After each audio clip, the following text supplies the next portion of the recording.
Hi there, guys. It's your boy here, Redneck Rope, back at you live. Today we're gonna talk about how to clean a grill. I mean, you know, everybody out there making some, grill patties and all that stuff. So yeah, open that up. You know what I'm saying? Flip the patty on there, like, see, clean it off. Gonna flip that patty.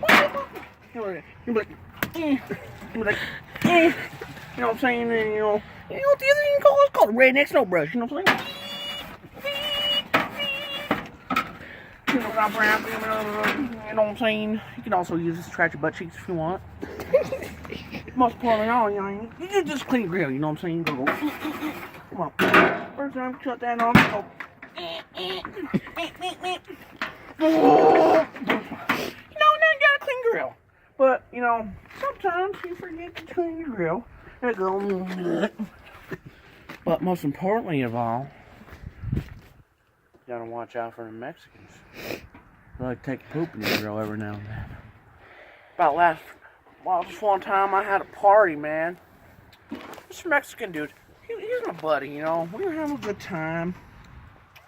I went in the house to do something, I don't even know, man.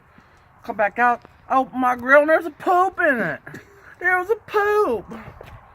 So all of a sudden, I was like, who pooped in my grill? I was like, really, bro? Oh, not this again. Poop! Like Mexicans come back pooping my grill again. Bam. So I was just like, where's this dude at? You know what I mean? I was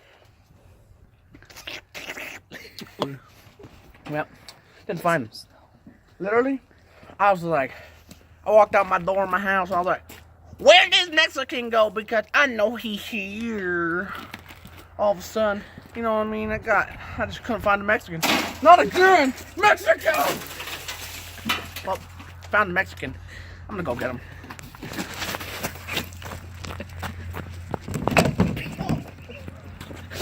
Guys, I just ran from a chupacabra.